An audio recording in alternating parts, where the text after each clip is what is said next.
Hello, welcome back. Selain model rambut bob, apa sih hal yang terlintas di kepala lo ketika mendengar nama Anna Wintour?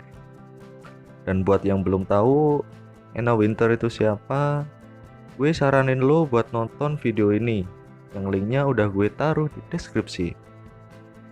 Sosok yang paling berpengaruh di dunia fashion ini nampaknya memiliki karisma yang dapat menyedot perhatian banyak orang.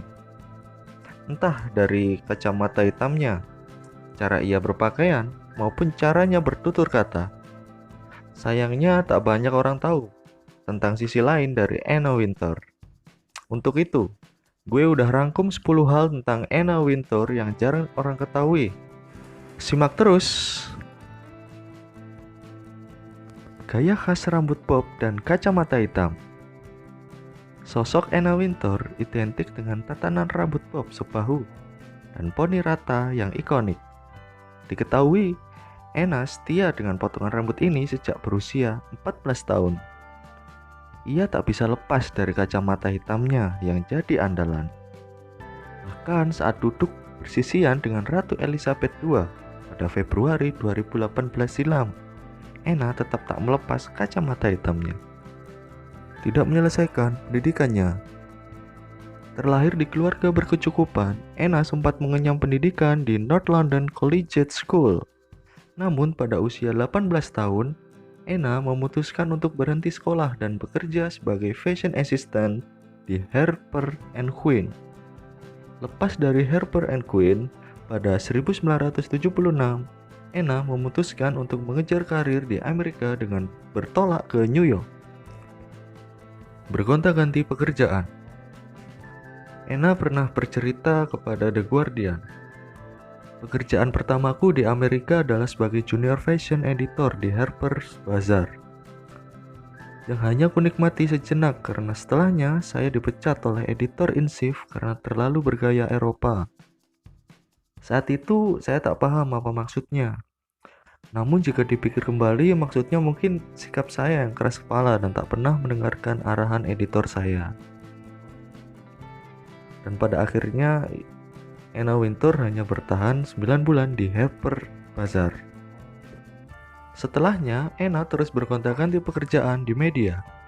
Hingga pada suatu hari, karakter, totalitas, dan kreativitasnya menarik perhatian Alexander Liberman, editorial director Condé Nast, sebuah raksasa media yang membawahi belasan majalah prestisius.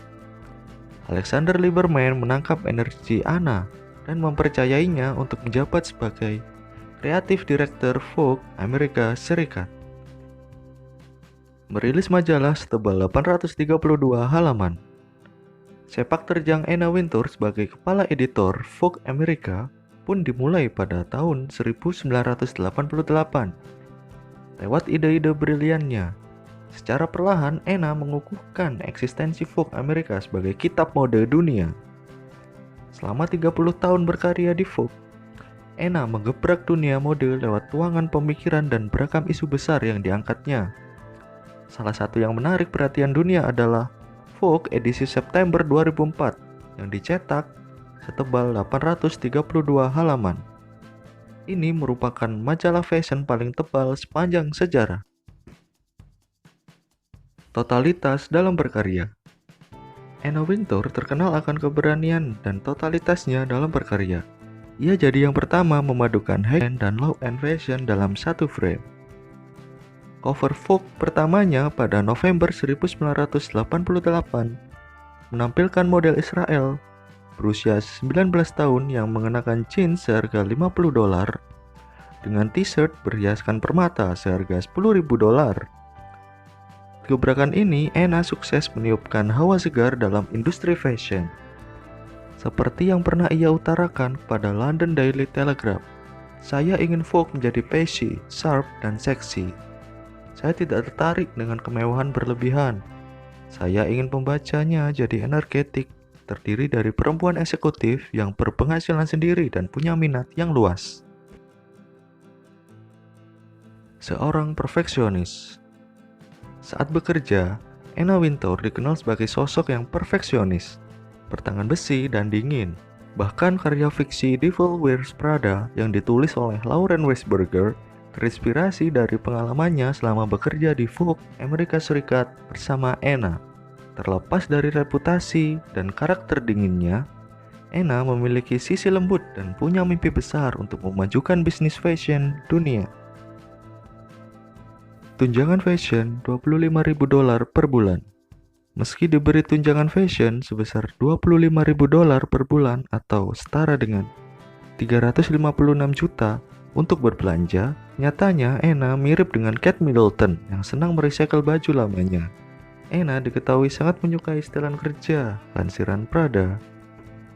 Selalu bangun pagi. Wanita berambut bob ini rupanya adalah orang yang gemar bangun pagi. What time did you wake up this morning? 5 o'clock? Menurut pemaparan salah seorang putrinya, ibunya ini selalu bangun pukul 5 pagi dan pergi tidur pukul 10 malam. Mendapatkan penghargaan The Most Fashionable of Honors, Metropolitan Museum of Art in New York memberi penghargaan ini pada Wintour saat mereka menamai institut kostumnya di tahun 2014. Wintour pun kemudian turut membantu mengumpulkan dana mencapai 125 juta US dollar atau setara dengan 1,7 triliun rupiah untuk institut tersebut. Tak lama institut tersebut berganti nama menjadi The Anna Wintour Costume Center, dan institut ini menjadi tuan rumah bagi semua pameran mode. Pengaruhnya di luar fashion. Nuclear Wintour dan Wintour of Our Discontent merupakan dua dari sekian julukan yang disematkan padanya. Sama seperti gaya kepemimpinannya di Vogue, Anna dikenal memiliki sikap politik yang tegas. Ia setia mendukung Partai Demokrat, bahkan menggalang dana untuk kampanye Barack Obama lewat Runway to Win. Terima kasih telah menonton. Kami tunggu opini kamu di kolom komentar. Dan jangan lupa mendukung kami dengan cara subscribe channel ini dan nyalakan lonceng notifikasi agar kami bisa terus membangun channel ini dan menyajikan konten menarik untuk kamu setiap harinya. See you at the next video.